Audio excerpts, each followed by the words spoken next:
Good evening, everyone. I'm the storyteller, and I'm here to help you fall asleep with these horror stories from the deep web. So before we get started, be sure to subscribe to the channel and like the video. I'd love to know where you're from and what time you're watching this, so leave it in the comments. When you're ready, get comfortable and relax.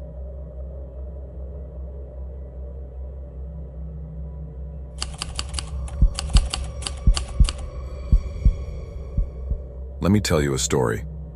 I was a senior in high school, and let's face it, I wasn't the most popular kid in the place. Me and my friends were those weirdos who hung around, alienated and talking about things most people didn't understand. They were precisely the ones who told me about the deep web, that corner of the internet where you can be invisible and do whatever comes to mind, to quote their words. And obviously, that intrigued me. My friends use the deep web only to buy things you can't get in the regular market: drugs, stolen items from collectors, pirated programs, series and movies and things like that. But I wanted something more. When they mentioned the subject to me, I started researching and came across a lot of disturbing stories of things I would never have imagined could be found on the internet. So now I was curious to know all the dark secrets of the deep web. Among the stories I found, there was talk of strange sites, fetishes, buying and selling organs, and even assassination contractors. Obviously, I had no intention of participating in any of that, but the idea of peering into an occult underworld thrilled me. To me, it sounded like opening the door to a new reality. The routine of my daily life was deadly. Always waking up at the same time, boring classes, same people, then home, video games, homework, sleep, and repeat that cycle. Did anyone else have this happen to them? I thought this was a great opportunity to see what was beyond this monotony. So after many warnings about hackers and scary stuff, I decided it was time to explore the dark abyss of the deep web. It had been almost a week since I learned about the existence of the deep web. When I finally decided to enter, I already knew what I was supposed to do, so logging in was a piece of cake. I was very excited. I imagined I would see some creepy stuff, but I only found sites about drugs and conspiracy theories that didn't interest me at all. I didn't even do drugs or care about that government gossip. So I was pretty disappointed. However, my desire to find all those things I had heard about on the dark web kept me searching. Finally, I came to a site that had no name, but it caught my attention.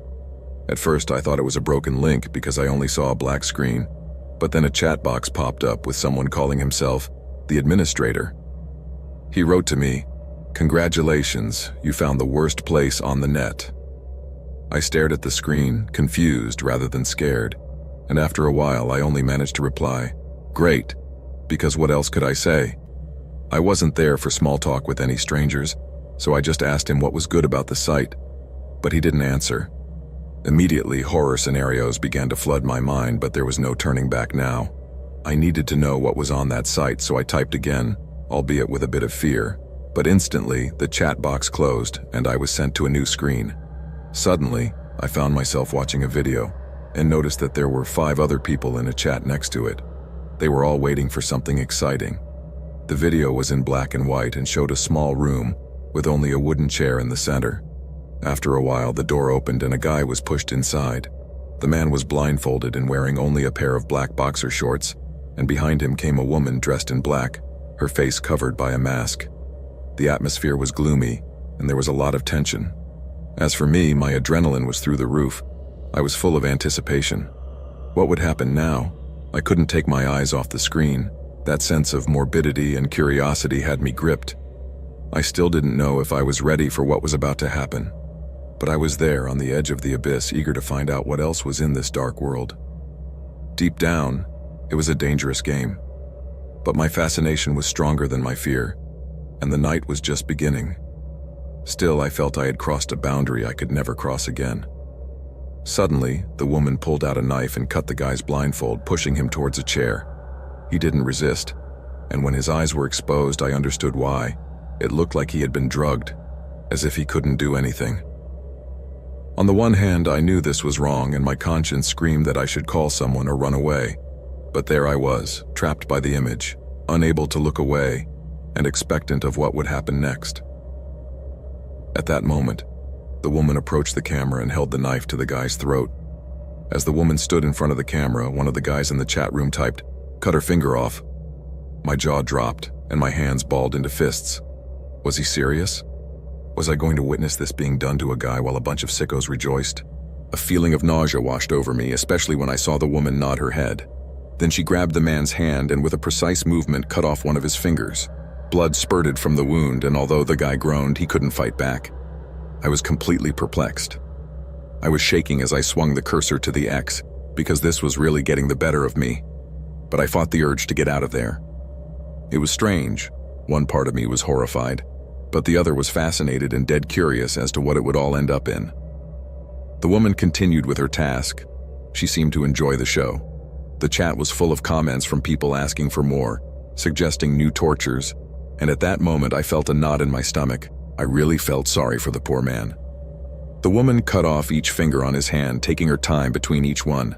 Then she severed his wrists and then his forearms, all this while he was alive and conscious, but incapable of anything because of whatever it was they administered. However, to my complete horror, the panic and revulsion I felt at first began to transform into a kind of pleasure, an adrenaline rush. I saw him fall to the ground, covered in blood, with both arms missing and his legs cut off up to his knees, and after that, the chat room erupted with euphoria.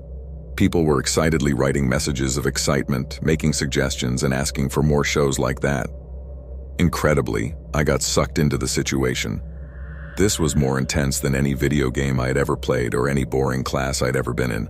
I thought, this is what I wanted. This is the darkness I was looking for. This is the real thing. From that very moment, I decided I had to be a part of this, so I typed in the chat, "End it." In that instant, she smiled one last time and with a slow, calculated movement, dragged her knife across the man's throat. Blood spurted out, a macabre spectacle that left the guy inert. People in the chat room celebrated, congratulating the torturer and commenting on how exciting the event had been, even starting to plan the next screening. Then the woman walked away, leaving the body behind as if it were nothing, just a dummy to play with and have fun with. I was mesmerized, so I quickly wrote down the date for the next event. I knew this was now going to be part of my life. I was about to be part of something much bigger, something exciting, something outside of all rules and morality. I had discovered a great new passion, the deep web. Now in college, I'm even deeper into this world. I have seen things that would make most of you shudder. The routine of my life was broken in a way I never imagined, and now I feel inspired, like a high school student who managed to escape boredom and found his dark purpose. In a place where most see fear, I see excitement, and I can never get enough. On the contrary, every day I feel more alive in this abyss of secrets and dangers that is the deep web.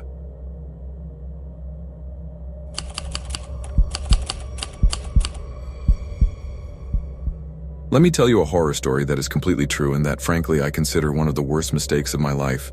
Take my advice. Stay away from the deep web and the dark web. Both places are creepy and cruel. For you to understand why I say this, I need to give you a little context. During my first semester in college, I broke up with my first girlfriend.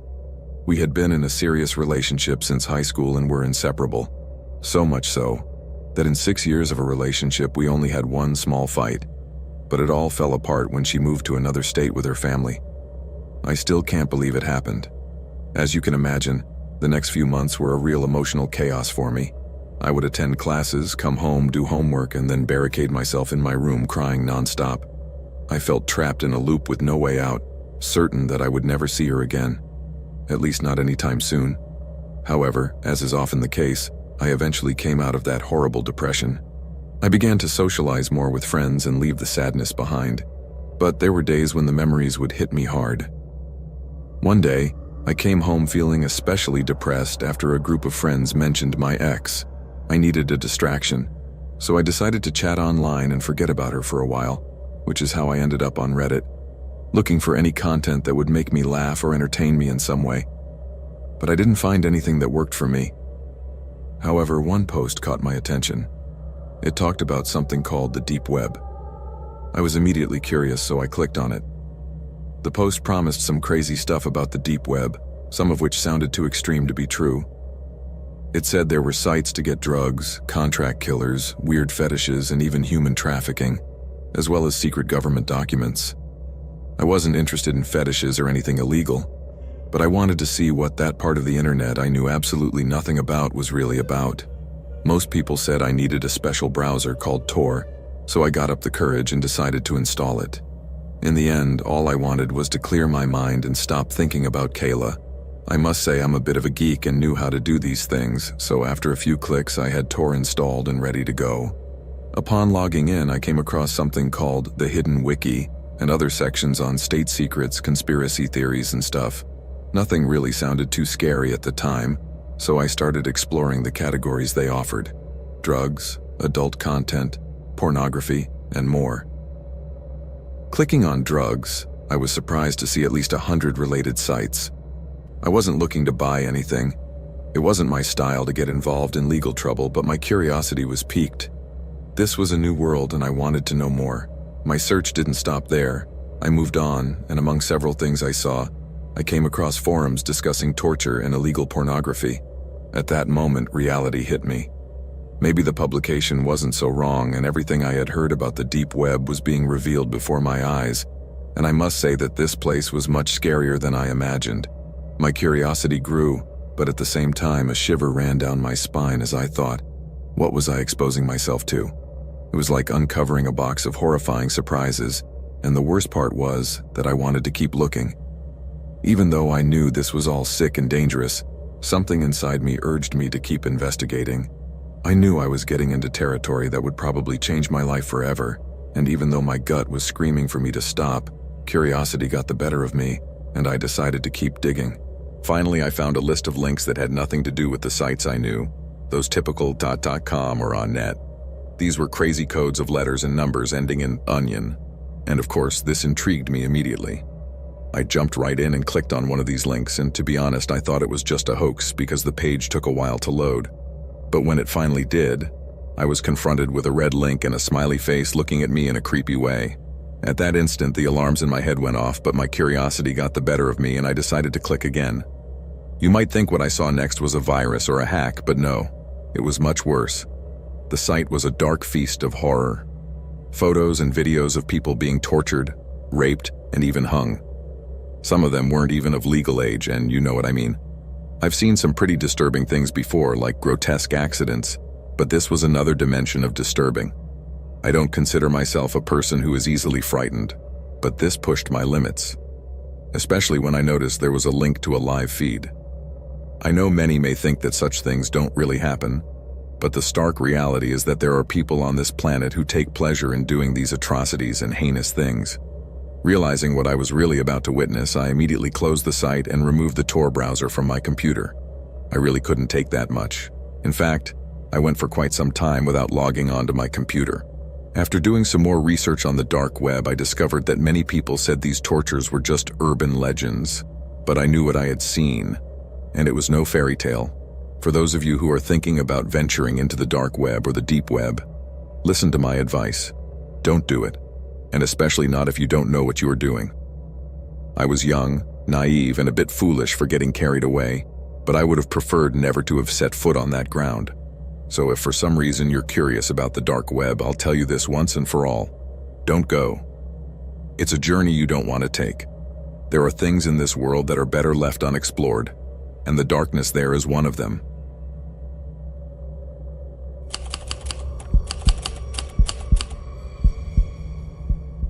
In my life, I've only had one girl, and let me tell you, I was very surprised, but maybe not like you'd imagine. I've always been a real nerd, and yes, with a capital N. Being the typical nerd of those who loves anime, video games, and everything that keeps me indoors, away from human interaction. Friendship, for me, was something almost unknown.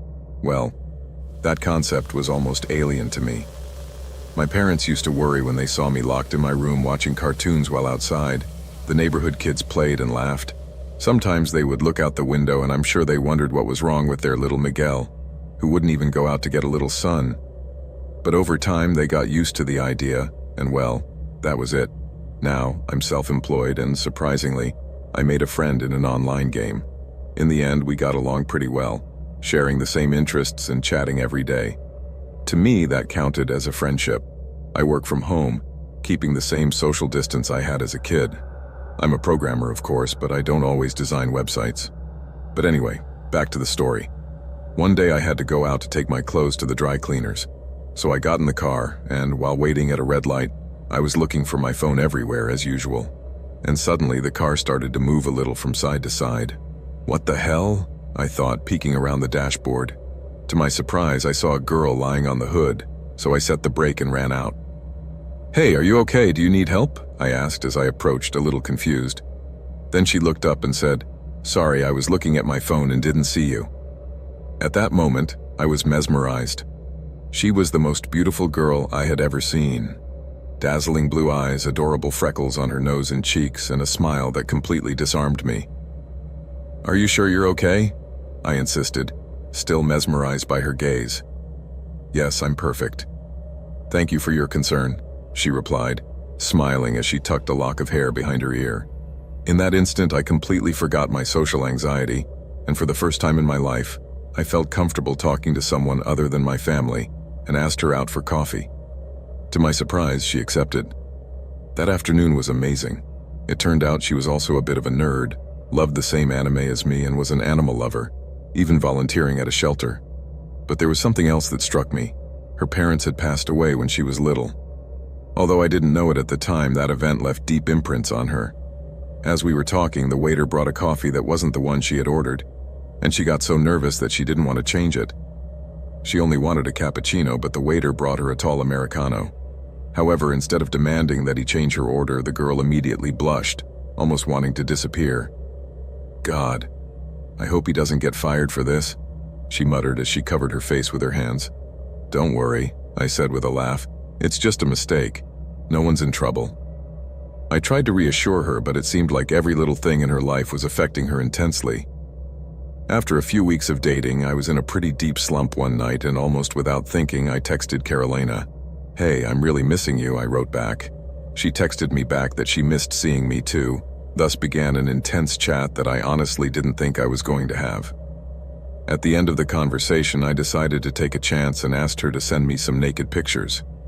She had a great body, and as her boyfriend, I didn't see why I couldn't ask. Carolina was quite hesitant, but in the end she agreed and sent me about 4 images. A couple of days after that, everything seemed to follow its normal course. She spent the night at my house twice, and on one of those occasions I decided to make her a romantic dinner.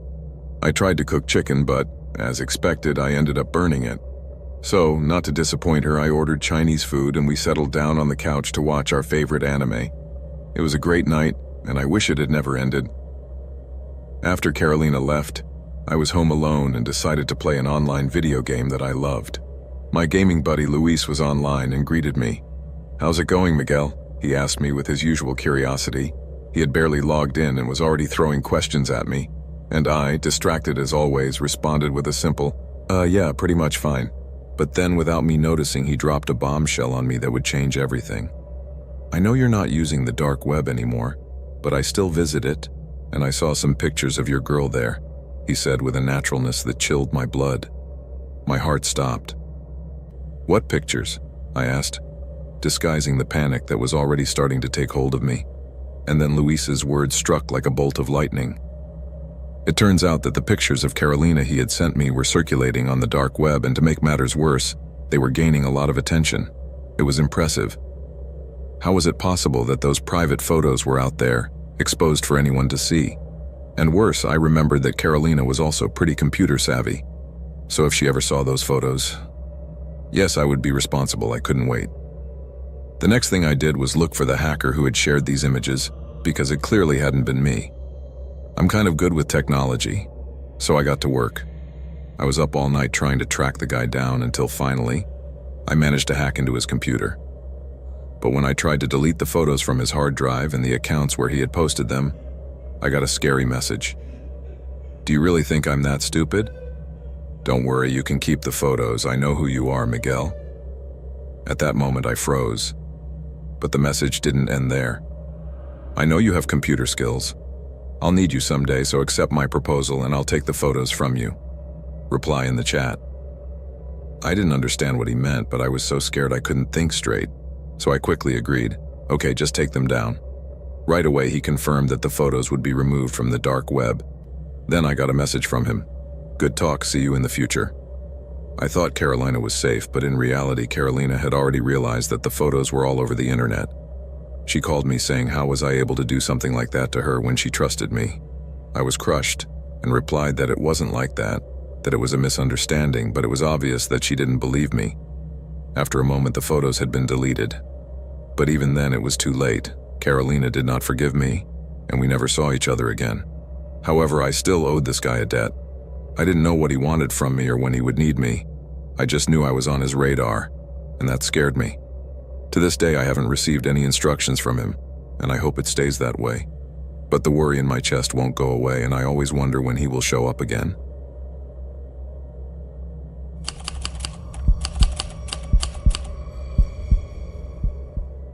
Let me tell you about my experience in a place that many consider a myth, but I can confirm that it is real.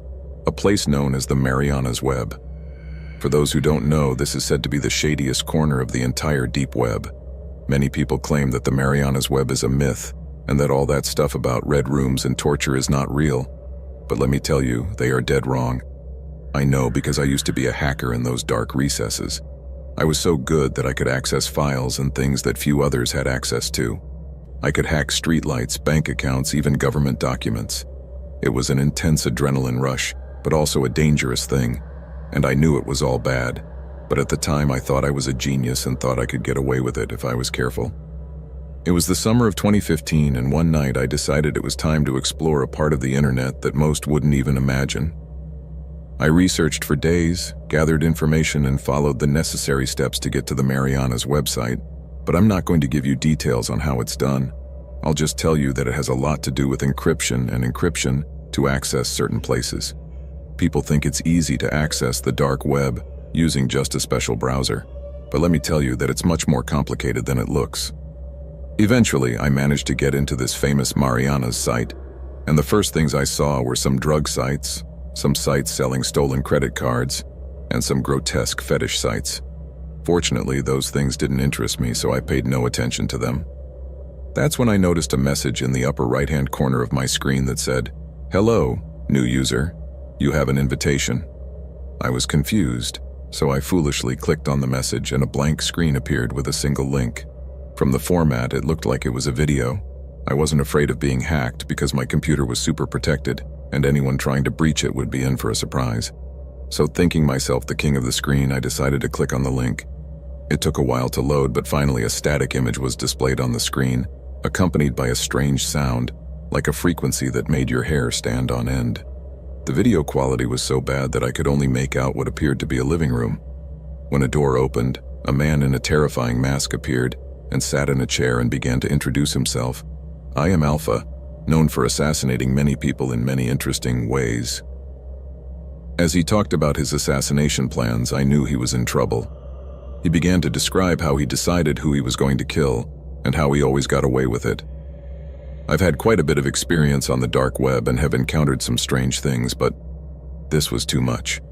My heart was pounding so hard and adrenaline was racing through my body.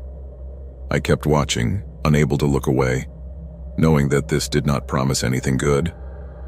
The situation became more and more terrifying, and I didn't know if there was any way back.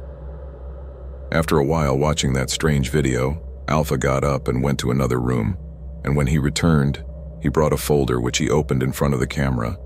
Inside the folder were many pictures of his victims, and they were not just ordinary images. They showed people killed in brutal ways, some stabbed, some beaten. One of the photos he showed was particularly gruesome. It showed a woman being run over by a truck. Alpha began to talk about his creative methods of tormenting people, claiming that he liked his deaths to be long and painful. As I was listening, I saw that there was a comment section, and in a moment of madness, I decided to leave a message. I wrote, "You're a sick guy." I thought it would be a way to save myself, as if it would somehow make him feel powerless, but in reality, that turned out to be the biggest mistake I could have made. Within seconds, my screen went dark and a chat box appeared. Inside the box was a message that said I was an idiot for typing that. I thought it might be a bot trying to scare me, but something inside me told me that wasn't a bot. It was a real person. So I wrote, "Who are you?" The answer came back quickly, "I'm Alpha." That made my hair stand on end. On impulse, I told him I was going to report him to the police and show the video. There was a short silence before he replied, "Oh, very well then, I'll have to kill you." In my mind, I thought he was just joking, but I was completely wrong. Then he wrote something that chilled my blood. My full address. That message took my breath away. That was just the beginning. Alpha went on to say that he knew everyone in my life, my parents, friends, even my teachers. I was in complete shock, wondering how the hell he knew so much about me. The last line he wrote was, "See you later." After that, my computer suddenly shut down, and no matter how hard I tried to turn it on, there was no way I could get it to work again. I didn't mention it to my parents because I knew it would get me in a giant mess, so I decided to keep quiet and let it all fade away. A few days went by and I didn't think I was over all of this, but a few weeks later I got home to my mom and she started asking me something weird about a guy who had come to ask about me. She said a strange man had come by the house, and luckily my mom isn't dumb. She told her she had the wrong place. He tried to convince her that she had to come in, but she simply refused, and eventually the guy left. Since then, I've been convinced it was Alpha or someone who was related to him. Fortunately, to this day, this has never happened again. I guess the guy really either stayed convinced that this wasn't my house or just let it go. This was my encounter with the Mariana's Web, a place that makes you realize that a single mistake can ruin your life, and I still wonder what would have happened if my mom hadn't been home that day.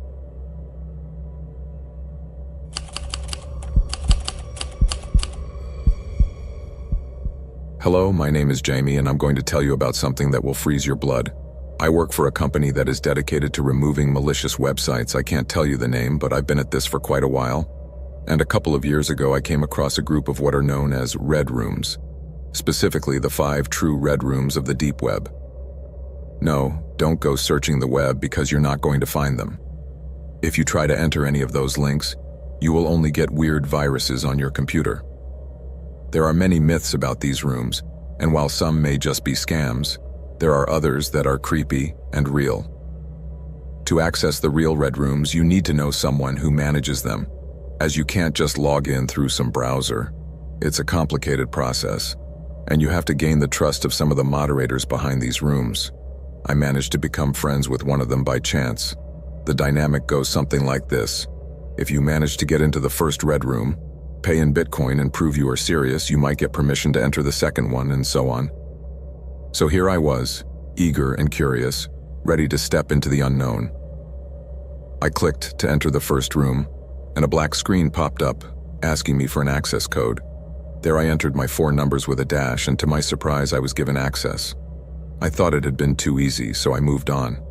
The screen filled up with black video boxes, some with disturbing titles like, "Watch Me Terrorize Maya" or Tiffany. Without thinking, I decided to watch Me Terrorize Kara first. The video started with a guy recording with what appeared to be a phone. He was inside a house, hiding behind a door, and I could see the living room furniture, a leather couch and bookshelves. He was whispering in a language I didn't understand, and suddenly, the doorknob began to turn. I heard the sound of keys, and a girl came in. She was wearing a green nurse's uniform, was small and looked to be in her early 20s. Suddenly I heard a man yell, "Don't move."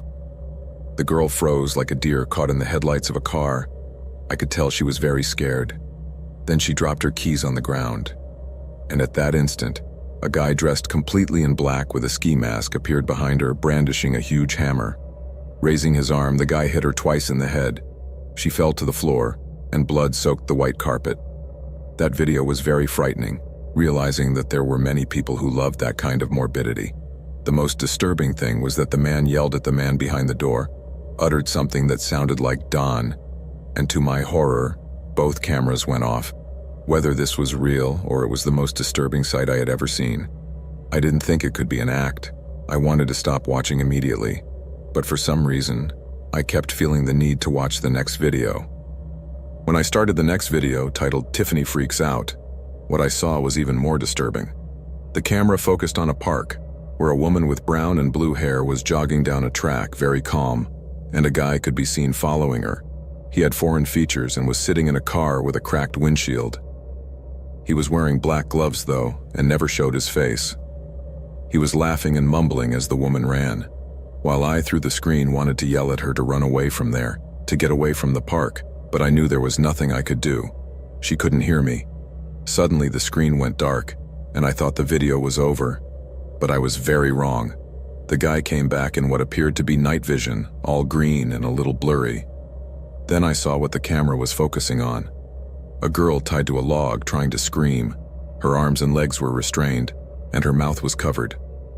I realized it was the same girl I had seen jogging in the park, but this time, she wasn't jogging. Then the same hairy-looking man in black appeared again, who appeared to be the same one from the previous video. This time, he was stroking her hair, and the one holding the camera was telling her to calm down in English. She was crying. For me, it was frustrating. I couldn't do anything, and my heart sank as I watched him pull her body out of the trunk of a car.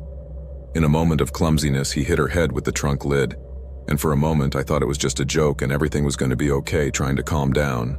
But I was wrong. It got even more horrible. The man in black tackled the girl to the ground, and she started crying and screaming. Then the camera zoomed in on her face and the lights went out, leaving her shrouded in darkness. In that instant, I felt the world come crashing down on me. She had lost all hope.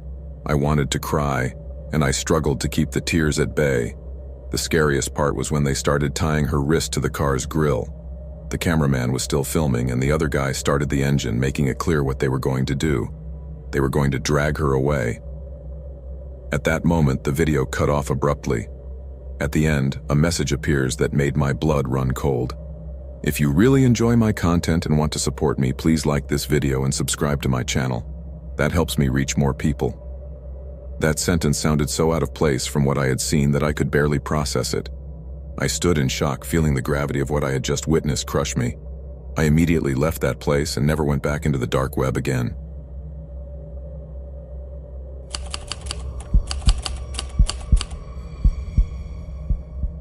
I remember finally throwing away the used tissues and letting out a heavy sigh. I had had enough of crying over someone who didn't value me. 2 weeks ago, my ex broke up with me, and that still hurt because the truth was that Scott had been the only one I really loved, and the fact that he was now with someone else had left me broken. I was 24 years old, and I thought I was finally finding my way after college. Scott and I used to talk about our dreams for the future, and now that had all vanished like a bad dream. I shook my head, trying to push those thoughts behind me. I couldn't fall back into crying, so I paced around my room for a while, which was a total mess. I lived alone, so there was no one to chat with, and I was getting more and more bored, until my eyes fell on my laptop. I don't know what came over me, but I decided to venture into the dark web, something Scott used to talk about and had always piqued my curiosity, so I turned on the computer and started exploring. The browser was already installed, as Scott used to browse from my computer sometimes, so it was easy to log in. However, as soon as I started browsing, I came across content so weird that it gave me the creeps. When I came to a site that promised to host orgies, I slammed the laptop shut. Never again, I thought. At least for now, my curiosity was satisfied. Nevertheless, that little adventure distracted me, so for a while I stopped thinking about my ex. I didn't want to cry anymore, so I decided to go out to a nice restaurant a short distance away. The decor was beautiful and the food was tasty, and in the end, I left a nice tip for the waiter, feeling a little better. When I returned home, my phone buzzed. "How was lunch?" said a message from an unknown number. I pondered, thinking it might be some trap or spam, so I ignored it. The next day, I lay in bed watching a sex education series on Netflix, and just as I finished watching the last episode, my phone rang again. "Hey Dana, what's up?" That familiar voice made my heart race. It was the same number that had asked me about lunch. But that wasn't all. Every time I thought she had calmed down, I got more messages. One night, as I closed the cab door and paid the driver, my phone rang again. How was the ride? In that instant, I felt uncomfortable, as if my privacy had completely vanished. The next message was even weirder and more disturbing. "Colgate is the best toothpaste for you." "What the fuck?" I muttered, feeling completely confused. The messages I was receiving seemed to invade my life. The next morning, as I was picking out my clothes, I saw another message that said, "You look amazing in that red bra." Then I burst out in frustration, so much so that I took off the bra I was wearing and opted for a black one. How did this person know what I was wearing? I was already starting to feel scared. I had the feeling that someone was stalking me. I constantly wondered how they could possibly know what I was doing or what I was wearing. My skin was crawling just thinking about it. Was I being stalked by some crazy person? That's when I decided that this was way beyond a simple prank. I had to find out who was behind these strange messages. I was on my way to see a private detective, thinking that maybe this could be solved, but that morning I had already received 3 messages from that strange number. The first one said I should eat more than just macaroni and cheese. Seriously. Then shortly after that came another one reminding me to drink more water, because I was dehydrated. What the hell? This guy was completely into my life. And as if that wasn't enough, the third message said, "You look great in red," just as I was getting out of the shower and putting on comfortable clothes. I decided I had to get help, so I went to the appointment with the detective. The guy looked to be about 30 years old, had a big smile and no ring. I told him everything that had been going on, and his expression turned serious. Then he sighed and told me he had an idea of what was going on, but didn't want to rush to conclusions. After that, he followed me home and pulled out a weird device, which seemed to scan my whole place. Each time it beeped, his face became more concerned. In the end, he gave me the bad news. My house was full of micro cameras, and so that person knew every single thing I did. The idea that someone was monitoring my life made my blood run cold, and I even felt dizzy when I learned the chilling truth. I thanked the detective for his work and paid him the money he had promised. But in my mind, I was convinced that it had all started because of the dark web visit. That night, I returned home determined and began packing my things to escape the city the next day. I was not going to let a crazy person play with my head. I had the feeling that this person enjoyed harassing me, and I was not going to allow that. So I decided to change my phone and my laptop, as well as to move to a new place in another city. And from that day on, I promised myself that I would never go back to the dark web. Although I freaked out when I received a message on my new phone shortly after moving, I knew I had done the right thing. Starting over in a different place would be a challenge, but I was determined to make it work. Life had to go on, away from that harassment.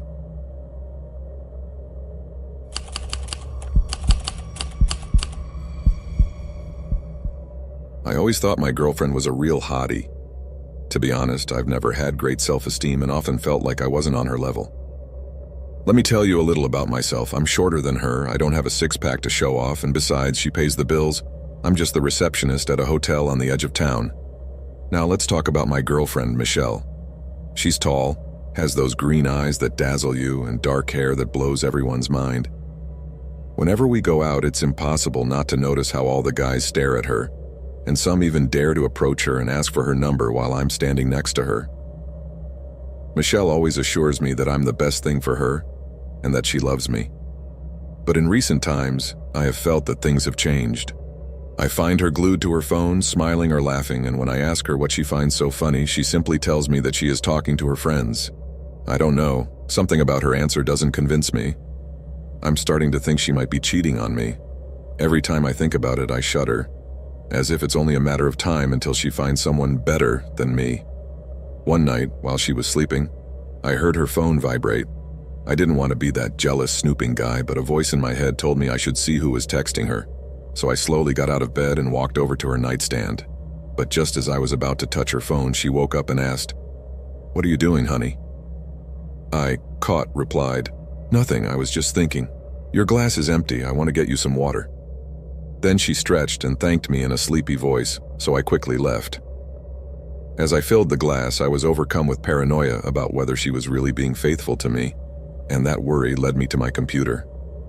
I wanted to find a device to track her, though I didn't know exactly what I was looking for. So I typed "spy on a cheating girlfriend" into the search engine, but found nothing useful. All that came up were small cameras and unimportant gadgets. So I decided to do something I hadn't done in years. I went into the deep web. As I logged on, I felt like a psycho boyfriend looking for solutions. Finally, I came to a site where the darkness seemed to come alive, and I found something that caught my attention. A tiny camera that could be clipped to someone's clothes and could record video and audio. I thought it was expensive, but when I saw that it only cost $20 with free shipping, I didn't think twice. What could I lose? So I placed the order and closed my computer, feeling like a real stranger. The next day, I woke up late, and when I looked for my clothes, I noticed that Michelle had left me a note saying she would be late for work. I got a little worried and answered my doubts by looking for my pants, which were nowhere to be found. Later, when I returned home, I found a message that left me a little uneasy. The note said, "I was with friends." I threw it on the table and went straight to the kitchen to pour myself some water. But when I saw a full glass, something strange started to happen. Suddenly, my knees turned to gel and I passed out. When I woke up, I was on the couch, and everything felt strange. I remembered clearly that I was in the kitchen, and as I got up, I started calling, "Michelle, is that you, love?" But the house was silent. I checked my phone for any messages, and indeed I had one that intrigued me, as it ended with a link. Desperately curious but fearful of what I might find, I decided to ignore it. Finally, I called out to her, "Hey love, did you get home?" And her reply came quickly, "Yes." But what followed froze me cold. "Where are you?" When I asked Michelle where she was, she said she was just with some friends having drinks. That answer made me a little nervous, but I wanted to sound controlling. However, I never quite trusted her friends. They always seemed a little like they were looking to do more than gossip. I tried to reassure myself and told her I'd be waiting at home. "I don't think we'll be long," she replied. But something in his tone sounded odd, as if he had an issue on his mind that he didn't want to share. When he left, I felt uneasy, but instead of letting the anxiety consume me, I decided to distract myself. I was in the living room when I suddenly received a disturbing message that said, "Don't let them hurt you." I froze. Who the hell was sending me that? It was as if someone was aware of what was going on, but I couldn't see where it was coming from. Then I realized I had a live video feed coming from my living room. What the hell? I jumped up to look. It was my own house. My heart started pounding as I wondered if this was all a joke. I wanted to text the person who was doing it, but the number was unknown. Instead, my phone vibrated again. This time I read a message that surprised me. "Don't bother trying to reach me, you can't do anything. You can only talk and I will listen to you." I felt a shiver run down my back. What the hell did that mean? The conversation in my mind was going a mile a minute. "Why did you do this? What do you want from me?" I asked out loud even though I was alone in the house. The answer came quickly. "You're so naive. Sure, there's a camera, a cheap one, but with impressive technology, so if you don't want it to ruin your life, you must be willing to pay. And don't even think about blinking when you enter your password, because I'll see everything." Helplessness filled me with despair. I couldn't believe I was being blackmailed. I sat on the couch, unable to stop thinking about how I had gotten to this point, but I knew I couldn't talk. I didn't want the guy to hear me. It was at that moment that Michelle came home, and I could tell she had had a couple of drinks. She approached me, but I dismissed her. "I'm tired, love. Not tonight," I told her. She got upset and went upstairs, and even then, I knew the guy was watching everything. The next few days were chaos. Michelle and I couldn't be together like we used to. My mind was always on the camera and the threats, and I couldn't concentrate on work, so I almost got fired. That mental pressure became unbearable, and every message from the guy increased my anxiety. He seemed to be controlling every aspect of my life, and that made me depressed. One night, after a couple of drinks, I made a decision that would change everything. I drove to a nearby bridge, determined to end the suffering. And as I looked out, I felt like it was all over. But just then, my phone began to vibrate. Someone was calling. I thought for sure it was the man who had ruined my life, but I was wrong. It was an unknown number, so I answered it. "Hello, this is Mason," said a calm voice. "I'm happy you're still alive." Caught in confusion, I asked if we knew each other. "No, but I think we're both in the same boat," he continued. "If you have an implanted camera, you probably placed an order for what is now haunting you." The conversation got weird. Mason explained that he had used the same type of camera and that, like me, he had fallen victim to a guy who was stalking our data. "I had to hack into a database to get your number. I called over 20 people today, but they all killed themselves. You're the only one who answered." My stomach churned. This guy was not just a stranger, but someone who had gone through the same experience as me. The man told me about a plan to track down the person responsible, and to do that he needed me to give him access to my bank details. "If you give him your details, that's where a tracker can be placed," he explained. I didn't understand everything, but I did know one thing. I wanted to regain control over my life. "Okay, I'll do it," I replied. feeling more determined than ever to reveal the truth behind this nightmare. I don't know how, but after talking to Mason, a smile emerged on my face, something I hadn't felt in weeks. I went straight home, excited and anxious. I had to face Michelle. As I walked in, I saw her sitting on the couch with a pained expression. It was obvious she had been in pain, so I reached over, hugged her, and told her everything was going to be okay, but she wouldn't even look at me. It was as if we were strangers already. I knew my behavior hurt her and I didn't want to lose her, so I decided to act. I went to my room and pulled out my credit card. I made it look like I was entering my details on a website, as part of the plan I had agreed with Mason. Within minutes, I received a message from the guy who had implanted the camera in me. "Don't bother calling the bank. Soon all your money will be transferred to my account. It's been a pleasure doing business with you," it said. My stomach cringed. How could he do that? I tried not to respond, but something inside me feared I had been duped. A few moments passed, and just as I was about to panic, my phone rang. It was Mason, and he told me he was only half an hour away. "I'm coming to pick you up," he told me. "Make sure you close one eye on your way out and bring something to cover your implanted eye. I'm bringing an iPad so we can talk by typing," he specified. It was like a race against time, and I was ready for it all to be over. I went downstairs with the intention of letting Michelle know I was coming out, but I saw she wasn't there. A moment later, I heard a car honk outside. It was Mason, so I quickly got into the car, and to my surprise, he didn't look like the dangerous guy I had imagined. He wasn't a thug, just a regular guy, although in the back seat he was carrying 2 guns. "One is for you at the end. Make sure you comply," he wrote on the iPad. We arrived at a house that felt a little out of the ordinary, and Mason opened the door with ease as if he was used to it by now. The lights were off, and here the atmosphere was eerie. We headed upstairs, and when we stepped on the first step, it creaked ominously. Then we heard a voice coming from a bedroom, but it wasn't a normal voice. It was coming from a speaker in the room. And immediately, Mason became alert. In an instant, a figure leaned out of the bedroom window. "Come on, Mason," I shouted as we ran into the room. When we entered, we were surprised to see a boy, no more than a teenager. Mason caught him before he could escape and pushed him against the wall. The boy, who was clearly terrified, covered his face with his hands. "I'm sorry, I didn't mean to do it," he said as tears welled up in his eyes. Mason held him firmly and demanded answers, and the boy trembled as he explained that there was a doctor involved in creating the implants, someone who had been reaping money through blackmail. His words led us to the next step. We had to find that doctor, who turned out to be a cousin of the boy. We got in the car, our new target clear. When we finally arrived at the doctor's house, the tension was palpable. Mason didn't hesitate to go inside, determined to take justice into his own hands. The surgery went quickly, and after a while we found ourselves back at my house, feeling liberated from those suffocating chambers.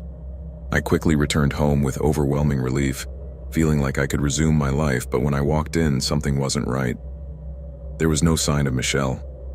I called her name, but she didn't answer, and instantly the phone rang. It was a guy, and his voice sounded cold. "She's busy." "Where's Michelle?" I asked with a lump in my throat. She seems to be at a party," he said, and at that moment I heard her laughing in the background. "Looks like this whole thing between you two is over," she continued proudly. Then he hung up before I could complain. As we climbed the stairs, everything became clear. Michelle's room was empty, and in its place was a note. "I'm sick of feeling like you don't care about me. I'm moving into Anna's until I find a place. This is the end, Michelle." I read those words and felt everything crumble around me. She was gone, and even though I was free from the torment of the camera, it felt like I had lost something much more valuable. In the end, it had all been for nothing, and now I was left with the burden of rebuilding my life without her.